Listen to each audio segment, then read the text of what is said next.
Hey guys, आज के इस वीडियो में हम बात करने वाले हैं बैंक निफ्टी की। जानेंगे कि बैंक निफ्टी का कल यानी कि एक्सपायरी के डे यानी 11th ऑफ अक्टूबर के दिन क्या इंट्राडे सेटअप होने वाला है। हम कैसे इंट्राडे सेटअप प्लान करके चल सकते हैं बैंक निफ्टी में।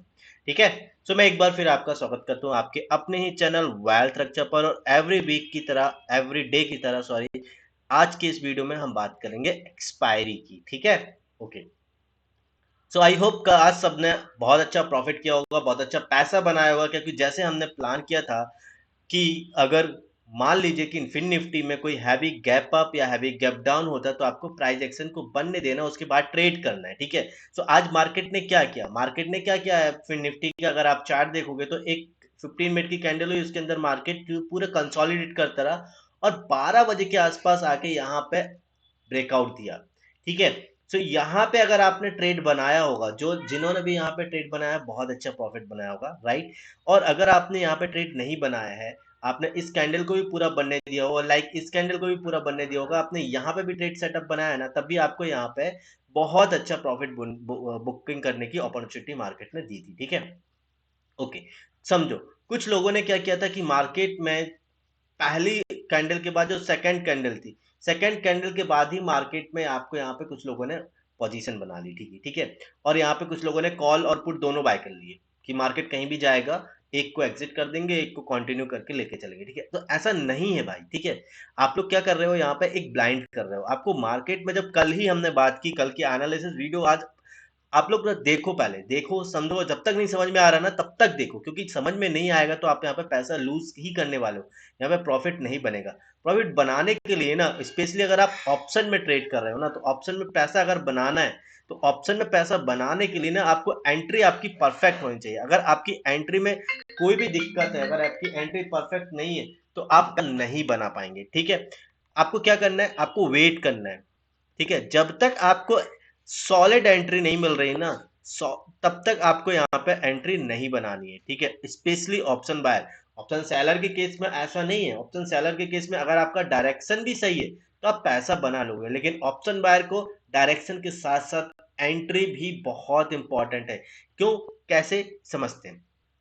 मान लो आपने कोई प्रीमियम बाय किया और अगर आपने उस प्रीमियम को किसी गलत एंट्री से खरीद ली, भले आपका डायरेक्शन सही है, मार्केट कंसोलिडेट होता जाएगा और आपका क्या होगा, प्रीमियम डिके हो जाएगा। प्रीमियम डिके मतलब प्रीमियम डाइल्यूट होता जाएगा और आप क्या सोचोगे कि मार्केट थोड़ा ऊपर जाएगा तो मैं एग्जिट कर दूंगा, वो थोड़ा ऊपर जाएगा आपको ग्रिड दिखाएगा, फिर नीचे आ जाएगा, फिर आप सोचोगे कि यार इस प्राइस पे ही आ जाए तो मैं निकल जाऊंगा। मार्केट क्या करेगा, वापस उसी प्राइस के आसपास आएगा और वापस डबल नीचे आ जाएगा। क्योंकि मार्केट का अगर आप बिहेवियर समझोगे, मार्केट का स्ट्रक्चर समझोगे, चार्ट का स्ट्रक्चर समझोगे, तो कुछ इसी तरीके से चलता है। और हम सोचते हैं कि यार वापस यहाँ पे आ जाए मैं निकल जाऊंगा, लेकिन क्या करेगा, ये वापस आएगा इस तरीके से, आपको लगेगा यहाँ पे आएगा तो मैं निकल जाऊंगा और वापस से डबल नीचे गिर जाएगा और आप क्या करोगे, जीरो पे जाके एग्जिट करोगे, जीरो पे।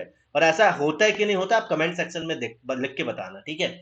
मैक्सिमम लोग इसी तरीके से लॉस कर रहे हैं। तो भाई यहाँ पे समझो आपको क्या करना है।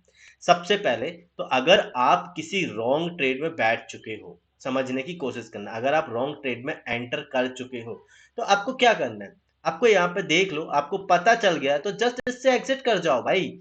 यहाँ पे एग्जिट करने में आपकी कोई हार नहीं है, यहाँ पे आपकी जीत है। ठीक है। क्यों, एग्जिट करोगे आप वापस दोबारा ट्रेड बना लो। ठीक है। अगर आप ट्रेड में बैठे रहे तो दो तरीके से लॉस होता है। पहला तो आपका इमोशन लॉस हो जाएगा। ठीक है, इमोशन लॉस हो जाएगा, आप दोबारा ट्रेड लोगे तो आपको डर लगेगा। दूसरा लॉस क्या होगा, आपका मॉनेटरी लॉस हो जाएगा। ठीक है। तो इन दोनों लॉस से अगर आपको बचना है ना, तो सबसे अच्छा एक ही तरीका है, आप अगर रॉन्ग ट्रेड में एंटर कर गए तो भाई फटाफट एग्जिट कर जाओ, कोई दिक्कत नहीं है, दोबारा ट्रेड बना लेना। मार्केट में बहुत अपॉर्चुनिटी मिलेंगी। ठीक है। पर बैठे रहोगे तो आप बड़ा पैसा लूज कर दोगे, सिंपल। ठीक है। चलो बात कर लेते कल की, कल हमें मार्केट में कैसे कामकाज करना है। सो यहाँ पे आप जो चार्ट देख रहे हैं, यहाँ पे बैंक निफ्टी इंडेक्स का हमने चार्ट पिक किया हुआ है और एक कैंडल आपको यहाँ पे 15 मिनट का टाइम फ्रेम दिखा रही है। ठीक है। मार्केट ने क्या किया, यहाँ पे देखो मार्केट ने एक रिट्रेसमेंट लिया इस तरीके से और वापस ऊपर चला गया और अगेन उसी लेवल पे आके आसपास से मार्केट ने रिवर्सल लेने की कोशिश की है। ठीक है। तो यहाँ पे देखो वो लेवल कौन सा है, लेवल है 44,400 के आसपास। ठीक है। तो ये जो लेवल है कहीं ना कहीं मेरे लिए, अगर आप देखेंगे इसके प्रीवियस ही मार्केट ने आके क्लोजिंग दी थी। ठीक है। तो 44,400 एक सपोर्ट का लेवल है, तो कहीं ना कहीं मेरे लिए अगर इस लेवल के नीचे मार्केट निकलती है तो मैं यहाँ पे सिंपल अपना यहाँ पे पुट बाय करके चलने वाला हूँ। Simple okay. यहाँ पे जो मेरा पहला टारगेट होगा, आप देखो यहाँ पे मार्केट ने क्लोजिंग दी थी, लेवल है यहाँ पे 44,188। तो 44,188 मेरा ये होगा पहला टारगेट। और दूसरा टारगेट कौन सा होगा, अगर आप देखोगे मार्केट ने 44,050 टू 44,100 के आसपास अगर आप देखोगे तो मार्केट ने ये कंसोलिडेशन लिया, ठीक है। सो अगर मार्केट 44,188 के नीचे निकलती है तो 44,150 टू 44,100 के आसपास यहाँ पे आप देखोगे तो मार्केट कंसोलिडेट कर सकता है। तो मैं यहाँ पे अपनी पूरी पोजीशंस, सारी पोजीशंस को स्क्वायर ऑफ करके प्रॉफिट बुक कर लेने वाला हूँ। Simple okay. सो ओवरऑल हमारा ये डाउन साइड का ट्रेड सेटअप इस तरीके से रहेगा, ठीक है। अपसाइड की बात करूं तो आप यहां पे देखो, अपसाइड में मार्केट ने जो हाई बनाया, हाई क्या बनाया, 44,490 में यहाँ पे राउंड अप करूं तो 500, ठीक है। सो अगर इस लेवल के ऊपर निकल जाती मार्केट 44,500 के ऊपर, तो इसके ऊपर मैं अपना सिंपल यहाँ पे बाय प्लान करूंगा। पहला टारगेट मेरा यहाँ पे जो होने वाला है वो होगा 44,600 का, और जो दूसरा टारगेट होगा यहाँ पे 44,750, ठीक है। 44,600 के होगा। अगर आप प्रीवियस जाके देखेंगे तो मार्केट ने 44,600 पे आसपास आके यहाँ पे सपोर्ट लिया था, और उसके पहले ये लेवल एक रेजिस्टेंस की तरह एक्ट कर रहा था, तो इसलिए यहाँ पे ये लेवल एक रेजिस्टेंस की तरह एक्ट कर सकता है। और उसके प्रीवियस अगर आप जाओगे तो 44,750 मार्केट का हाई है। सो यहाँ पे 44,750 एक रेजिस्टेंस की तरह एक्ट कर सकता है, इसलिए यहाँ पे मेरा ये दूसरा टारगेट होगा, ठीक है।